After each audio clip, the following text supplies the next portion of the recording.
গত অনেক দিন থেকে একটি আলোচনা সবথেকে গুরুত্বপূর্ণ আলোচনা হিসেবেই ভাবা হচ্ছিল। সেটা হচ্ছে ফেব্রুয়ারিতে নির্বাচন হবে তো?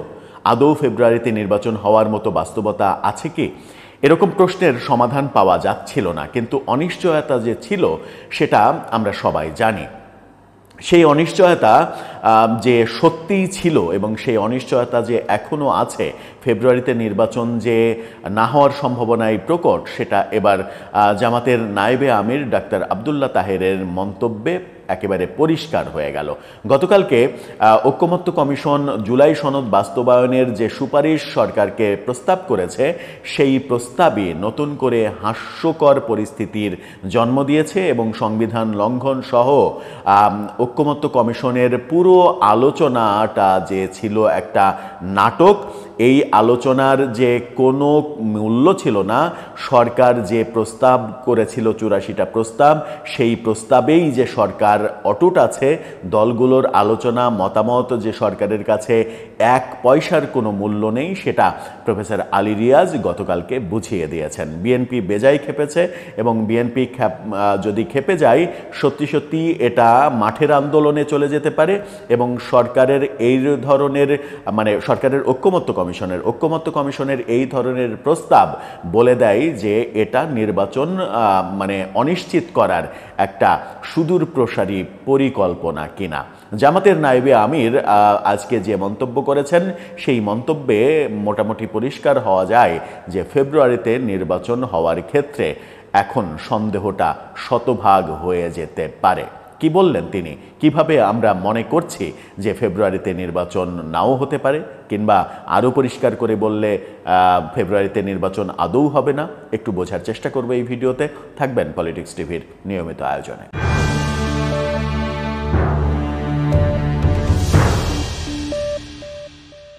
দর্শক, বলছিলাম আগামী ফেব্রুয়ারিতে নির্বাচন হবে কি হবে না। গতকালকে ঐকমত্য কমিশন যে ব্যাপারগুলো সামনে নিয়ে এসেছে জুলাই সনদ বাস্তবায়নের ক্ষেত্রে, সেগুলো একেবারে হাস্যকর হিসেবে নানাভাবে প্রতীয়মান হয়েছে। সামাজিক যোগাযোগ মাধ্যমে ব্যাপক ট্রল হচ্ছে।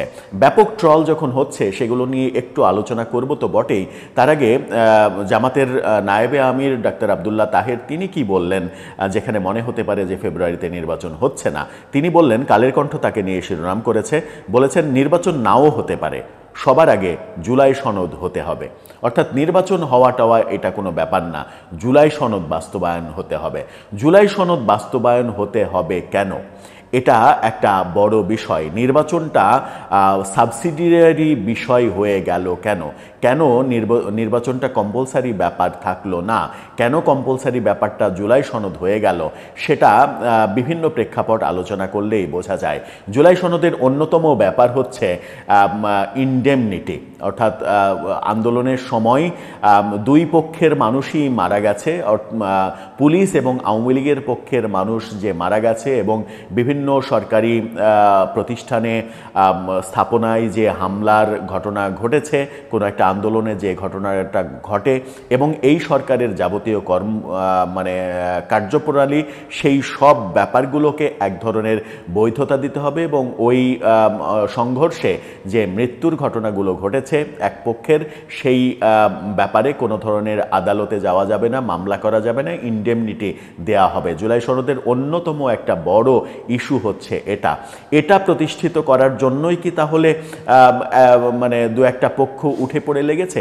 এটা তো এমনিই বাস্তবতা যে একটা আন্দোলন হলে সেই আন্দোলনে দুই পক্ষেরই মানুষ পড়ে, আন্দোলনে যারা জয়ী হয় প্রকৃত অর্থে তারাই তো সব কিছু সুবিধা ভোগ করে, যেটা আমরা ৭১ সালে মুক্তিযুদ্ধেও দেখেছিলাম। মুক্তিযোদ্ধারা তো বহু পাকিস্তানিদের মেরেছে বলে কি মুক্তিযোদ্ধাদের বিচার হয়েছে? হয়তো বা কখনো বিচার হতেও পারে, এরকম পরিস্থিতি আসতেও পারে বাংলাদেশে, যে মুক্তিযোদ্ধারা যে পাকিস্তানিদের মেরেছে কিংবা রাজাকারদের মেরেছে, তার জন্য মুক্তিযোদ্ধাদের হয়তো মরণোত্তর বিচার হওয়ার ব্যবস্থাও হতে পারে। সেরকমটা দেখলেও অবাক হওয়ার কিছু থাকবে না। কিন্তু ডাক্তার তাহের তিনি কি বলছেন? জামাত ইসলামের নায়েবে আমির ডাক্তার সৈয়দ আব্দুল্লাহ মোহাম্মদ তাহের বলেছেন, জাতীয় নির্বাচন কোনো কারণে নাও হতে পারে। কেন হবে না? কিন্তু জুলাই সনদ একটি গুরুত্বপূর্ণ দলিল এবং সেটি সবার আগে বাস্তবায়ন করতে হবে। অর্থাৎ জাতীয় নির্বাচন না হয় না হোক, কিন্তু জুলাই সনদ এটা বাস্তবায়ন করতে হবে। তার কথাই ব্যাপারটা বোধহয় এভাবেই পরিষ্কার হওয়া যায়।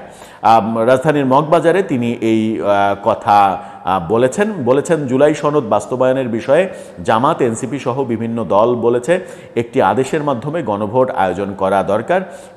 এনসিসি যে প্রস্তাব দিয়েছে তা দ্রুত কার্যকর করতে হবে এবং সেই আদেশের উপরে গণভোট আয়োজন করতে হবে। অর্থাৎ ঐক্যমত্য কমিশন যে প্রস্তাব দিয়েছে সেই প্রস্তাবে জামাত খুবই খুশি এবং এনসিপিও খুবই খুশি, সেই আদেশ বাস্তবায়ন করতে হবে। তিনি বলেছেন জাতীয় নির্বাচনের আগে গণভোট যথার্থই পদক্ষেপ, নভেম্বরের মধ্যেই গণভোট অনুষ্ঠিত হতে হবে এবং বলেছেন যে জুলাই সনদ এত গুরুত্বপূর্ণ যে কিছু ফান্ড ব্যয় করে হলেও এই গণভোটের মাধ্যমে তা বাস্তবায়ন করতে হবে, তা না হলে আগামী নির্বাচনগুলোতেও এই চাপ বজায় থাকবে। অর্থাৎ জুলাই সনদ বাস্তবায়ন করতে হবে, গণভোট হতে হবে এবং সেটা ঐক্যমত্য কমিশন যে প্রস্তাব দিয়েছে সেই প্রস্তাবের ভিত্তিতেই করতে হবে। প্রস্তাব কি দিয়েছে ঐক্যমত্য কমিশন সেখানে একটু যায়। প্রস্তাব যেটা দিয়েছে সেটা হচ্ছে যে ঐক্যমত্য কমিশন গত 1 বছর ধরে যে খাওয়া দাওয়া, পিকনিক পার্টি তারা করলো রাজনৈতিক দলগুলোকে নিয়ে আলোচনার নামে, যে আপনারা একমত হন, আপনাদেরকে বোঝানো হচ্ছে, বিভিন্নভাবে বোঝানো, 84টা প্রস্তাবনা দেয়া হলো, পক্ষে বিপক্ষে বিভিন্ন দল কথা বলল। দলগুলোকে ডাকাই তো এই কারণে যে তাদের মতামত নেওয়া, তারা ঐক্যমত্য হলেই সেটা বাস্তবায়ন হবে এবং কথা ছিল যে যে বিষয়ে ঐক্যমত্য তৈরি হবে সেই ব্যাপারগুলো মানে প্রতিষ্ঠিত হবে, গ্রহণযোগ্য হবে। পরবর্তীতে সেটা যখন দেখা গেল যে অনেক বিষয়ে ঐক্যমত্য হচ্ছে না, তখন ব্যাপারটা আনা হলো যে আচ্ছা ঠিক আছে, দলগুলো আপনারা নোট অফ ডিসেন্ট দেন, অর্থাৎ আপনারা বলেন যে এই ব্যাপারে আপনাদের দ্বিমত রয়েছে। সেখানে কি আলোচনা হলো? সেখানে আলোচনা হলো যে নোট অফ ডিসেন্টের ব্যাপারগুলো থাকবে, লেখা থাকবে এবং সেই ভিত্তিতে পরবর্তী সরকার যারা ক্ষমতায় যাবে তারা যদি মনে করে যে নোট অফ ডিসেন্টগুলো বাদ দিয়ে তারা কার্যকর করবে তাহলে সেটা তারা পারবে। অর্থাৎ যারাই ক্ষমতায় যাবে তারা নোট অফ ডিসেন্টগুলো অন্তত তাদের দেয়া নোট অফ ডিসেন্টগুলো তারা মানবে না। বিএনপিও সেভাবেই বলেছিল। জামাত, এনসিপি তারাও যে নোট অফ ডিসেন্টগুলো দিয়েছে, যদিও তারা খুব কম বিষয়ে দিয়েছে, এনসিপি তো নোট অফ ডিসেন্ট প্রায় দেয়নি বললেই চলে। কারণ অনেকেই মনে করেন যে এই 84টা প্রস্তাব যেটা সরকার উপস্থাপন করেছিল, এই 84টা প্রস্তাব তৈরি করেছে তারা এনসিপির সঙ্গে বৈঠক করে, অর্থাৎ সেখানে এনসিপির নোট অফ ডিসেন্ট কিংবা আপত্তির ব্যাপার থাকতে পারে না। যেহেতু বিএনপির 9টা সাংবিধানিক ব্যাপারেই নোট অফ ডিসেন্ট রয়েছে, সেহেতু বিএনপির আপত্তির জায়গাটা অনেক বড় জায়গা।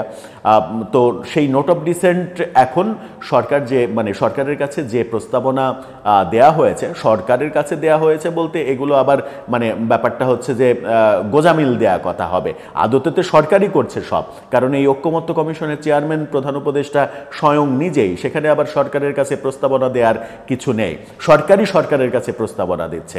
সেখানে প্রস্তাবনায় কি বলা হয়েছে যে 84টা প্রস্তাব নিয়ে করা হয়েছে সেটার ভিত্তিতেই গণভোট হবে। গণভোটে প্রশ্ন করা হবে যে এই ব্যাপারে আপনি, জুলাই সনদের এই ব্যাপারে আপনি একমত নাকি আপনার দ্বিমত আছে, অর্থাৎ হ্যাঁ অথবা না, সেইভাবে ভোট হবে। নোট অফ ডিসেন্ট অর্থাৎ দলগুলোর সঙ্গে যে 1 বছর ধরে আলোচনা হলো, দলগুলো যেগুলোতে ঐক্যমত্যে পৌঁছাতে পারলো না সেগুলো বাদ দেওয়া কিংবা সেগুলোর ব্যাপারে স্পেসিফিক যে কথা যে নোট অফ ডিসেন্ট থাকা ব্যাপারগুলো বাদে আপনি এটাতে রাজি কি রাজি না, সেই ব্যাপারে সেই রকম কোনো প্রস্তাব ঐক্যমত্য কমিশন দেয়নি। ঐক্যমত্য কমিশন তারা যে 84টা প্রস্তাব দিয়েছিল সেগুলোই মানতে হবে এভাবে চাপিয়ে দিয়েছে। এটা হাস্যকর না? ব্যাপারটা হচ্ছে যে 7 খণ্ড রামায়ণ পড়ে সীতারামের মাসি, আপনি রাত জেগে বছর জেগে রামায়ণ পড়লেন, রামায়ণ পড়ার শেষে হঠাৎ করে আপনাকে রামায়ণ সম্পর্কে প্রশ্ন করা হলো, আপনি বললেন যে সীতা হচ্ছে রামের মাসি হয়। ব্যাপারটা হাস্যকর না? একেবারেই হাস্যকর। এটা যখন বলছেন তখন আবার বলছেন যে যেটা ঐক্যমত্য কমিশনে আলোচনাই হয়নি সেটা হচ্ছে যে সাংবিধানিক পরিষদ গঠন করবেন। নতুন প্রযুক্তি উদ্ভাবন করেছেন, সেটা হচ্ছে যে 9 মাসের জন্য সাংবিধানিক পরিষদ গঠন হবে নির্বাচনের পরে। সাংবিধানিক পরিষদ এবং সরকার একই সাথে কাজ করবে। এই সাংবিধানিক পরিষদ এই জুলাই সনদ বাস্তবায়নের প্রক্রিয়া দেখভাল করবে এবং কোনো কারণে যদি 9 মাসের মধ্যে সাংবিধানিক পরিষদ জুলাই সনদ বাস্তবায়ন আইনি কাঠামোতে রূপান্তর করতে ব্যর্থ হয়, তাহলে অটোমেটিক সেটা আইনে রূপান্তর হয়ে যাবে। অর্থাৎ সংসদে ভোটও লাগবে না, সংসদে এজেন্ডা আনাও লাগবে না, কিছুই লাগবে না, এটা অটোমেটিক বাই নেচার এটা চলে যাবে, সংবিধানে প্রতিস্থাপিত হয়ে যাবে। সংবিধানের যে পরিবর্তনের কথা এখানে লেখা আছে সেই পরিবর্তন অটোমেটিক সংবিধানে হয়ে যাবে। মানে এটা কি অটোপাসের ব্যাপার, এটা কি অটোপাসের যুগ, যে আপনি অটোপাস দিয়ে দিলেন অটোমেটিক চলে গেল। এই যে হাস্যকর ব্যাপার, এই হাস্যকর ব্যাপারগুলো নিয়েই মানে আবার হচ্ছে সাংবিধানিক আদেশ জারি করার তারা প্রস্তাবনা দিয়েছে যে সাংবিধানিক আদেশ জারি করবে সরকার প্রধান প্রফেসর ইউনূস, রাষ্ট্রপ্রধান না, মানে রাষ্ট্রপতি না। সেটাও সংবিধান বিরোধী, সেটাও সংবিধানে কোনো জায়গা নেই। সাংবিধানিক পরিষদের মাধ্যমে অটোমেটিক প্রতিস্থাপিত হওয়া, সেটাও সংবিধান বিরোধী। মানে সংবিধান বিরোধী এক গাদা প্রস্তাবনা তারা সরকারকে দিয়েছে, এবং সেটা দেওয়ার কারণ হচ্ছে এনসিপি এবং জামাতকে খুশি করা।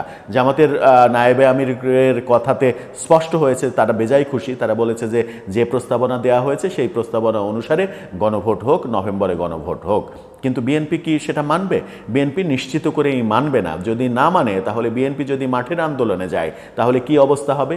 যে প্রেক্ষাপটেই জামাতের নায়েবে আমিরের এই কথাটা শতভাগ সঠিক বলেই মনে হচ্ছে এই মুহূর্তে, যে নির্বাচন যথাসময়ে হবে না। নির্বাচন পিছিয়ে দেওয়ার যে আয়োজন, এই আয়োজনটা শেষ পর্যন্ত বোধহয় ঐক্যমত্য কমিশনই করে ফেলল। রাজনৈতিক দলগুলোকে দিয়ে যখন হচ্ছিল না, নির্বাচন পিছিয়ে দেওয়ার মেশিনারি ঠিকভাবে যখন কাজ করছিল না, তখন ঐক্যমত্য কমিশনই এমন একটা উদ্ভট, বিদঘুটে, হাস্যকর, সংবিধান বিরোধী প্রস্তাবনা চাপিয়ে দিল, যে চাপিয়ে দেওয়ার ফলে এখন রাজনৈতিক সংঘাতময় পরিস্থিতি তৈরি হবে এবং নির্বাচন পিছিয়ে যাবে, নির্বাচন হবে না। এবং নির্বাচন না হলে কাদের লাভ, নির্বাচন না হলে কারা বেনিফিশিয়ারি হবে, সেটা খুব সহজে বোঝা যায়। সুতরাং ব্যাপারটা এখন আর মানে সরল পথে এগোচ্ছে না, ব্যাপারটা বক্রপথে চলে গেছে, এবং সেই বাঁকা পথটা সরকারের ভেতরে থেকে প্রফেসর আলী রিয়াজরা নিজেরাই বোধহয় তৈরি করছেন, যেটা দেশের জন্য খুব একটা সুখকর বার্তা আমার মনে হচ্ছে না। দর্শক, আপনার কি মনে হয়? আপনার মতামত জানিয়ে লিখতে পারেন আমাদের কমেন্ট বক্সে।